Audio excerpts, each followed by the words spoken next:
straightforward. If you're obsessed by memories of the past, more than 18 months old, and most of those are negative, so anxiety provoking most often, then there's a lot of you that's stuck in the past. And what that means is you didn't map the territory well enough, and the parts of your brain that are alarm systems, anxiety systems, are saying, no, there's holes in the way you're looking at the world. There's holes in the way that you're looking in the world. And you fell in them once, and you don't know where they are, and you don't know how to fill them, and you don't know how to walk around them, and so you can't forget them, you can't forget them, you can't forget them, you can't forget them.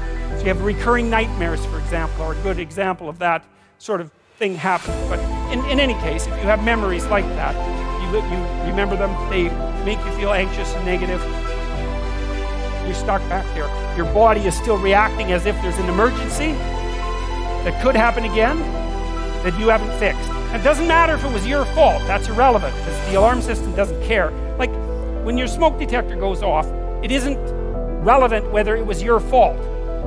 The smoke detector just says, house is on fire, and that's a bad thing. And your anxiety systems are like that. If they're tagging old memories with anxiety, then you have to do something about it, or you will be tortured by those memories forever, because that's how the alarm system works. So maybe you need to go back there and clean things up. You've got to figure out, okay, well, how did this happen? What sort of role did I play? Even if it's a minor role, that doesn't matter, because the point is that you don't want to be put in the same vulnerable position again. So anything you can do to strengthen yourself is good. You know, and often if it's a really old memory, like maybe you were a child, you're not a child now. So you probably have a variety of techniques at hand that you could use to deal with a situation like that if it came up now. And so you have to update that part of your brain that still thinks you're 4. And lots of people have parts of them that are still stuck in some traumatic childhood experience. And they don't...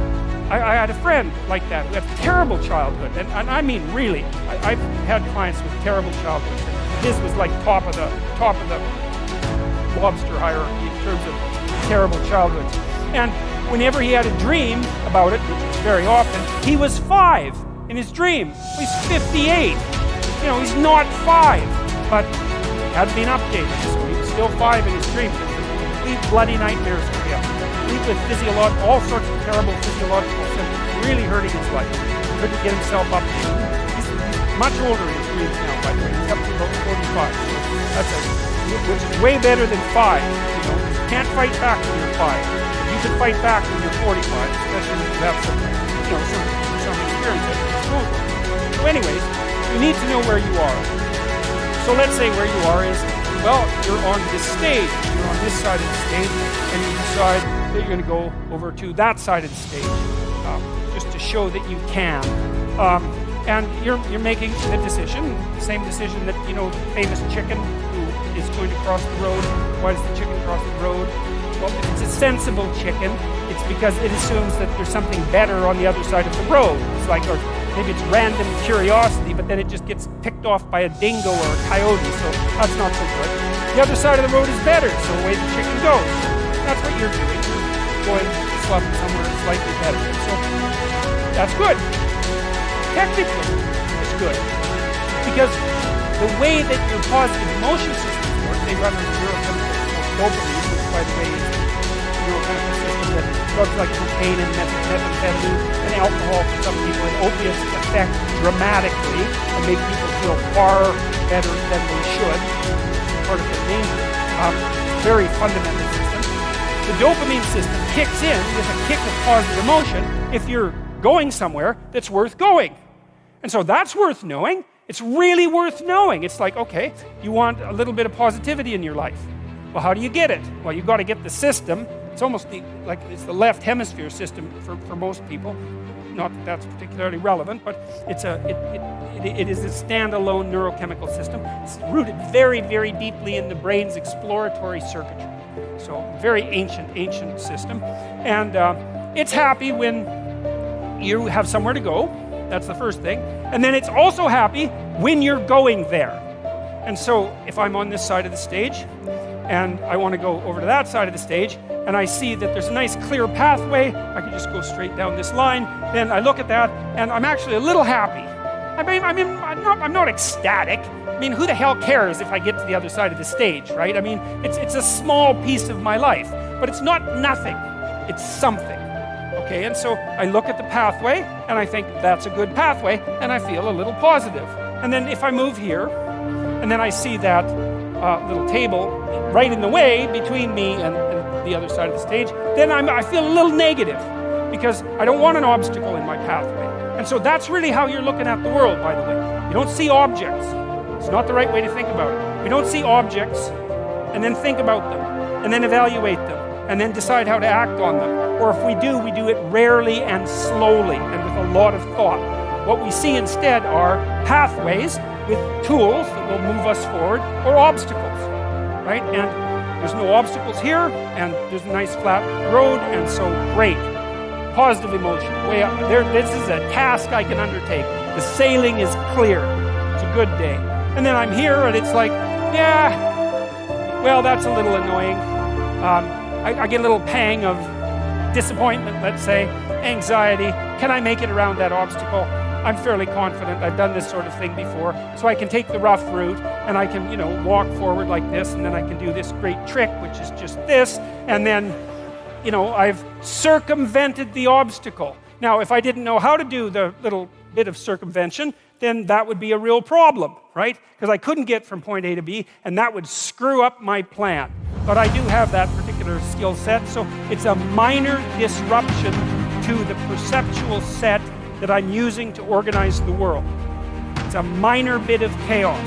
That's what happens when your perceptual set, the structure that you're using to organize the world, the plan through which you're viewing the complexity of the world, reveals an inadequacy, then that destabilizes your emotions. So that's another thing to know. One thing you need to know is you need to be going somewhere, and there needs to be a pathway in order for you to feel good. The other thing to know is that if that plan is untenable or becomes destabilized, then what happens is you become flooded with negative emotion. Frustration, disappointment, anger, primarily anxiety. All of those things sort of intermingle. Anger maybe because you have to fight your way through the obstacle. Frustration because maybe you have to make a new plan. Disappointment because you put a bunch of work into the damn plan and it didn't work out. Anxiety because now there's too many choices in front of you. And so people don't like to have their plans disrupted. They don't like to have their plans disrupted. And the reason for that is that their plans are directly associated with their emotional perception of the world. So that's a good thing to know too. That's why, what it is you've decided that you're going to go to like a Korean restaurant for dinner, and that's fine. And it turns out that you can't. Maybe you have to go to a Greek restaurant, and it's like, who cares, right? Unless you hate Greek restaurants.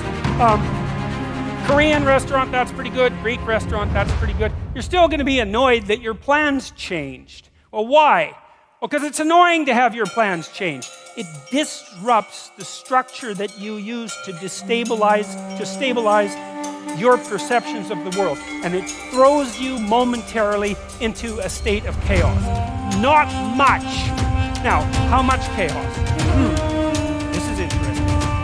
You don't know. Like, let's say you wake up one morning and you have an ache in your side.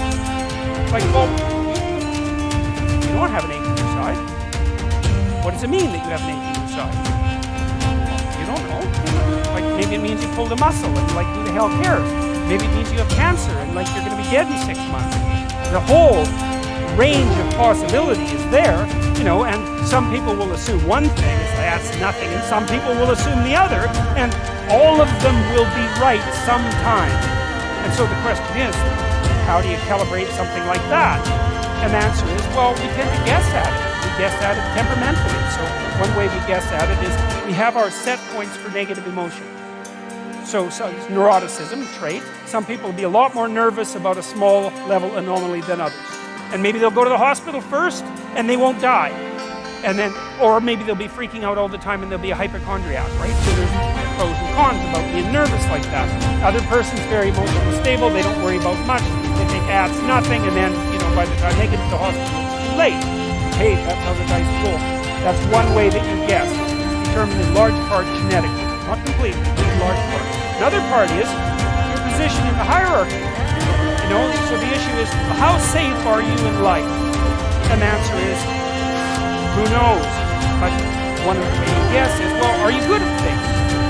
because if you're good at things and a problem comes up, you can probably solve it. And then you might think, well, how do you know if you're good at things? And one answer might be, well, other people think you're good at things.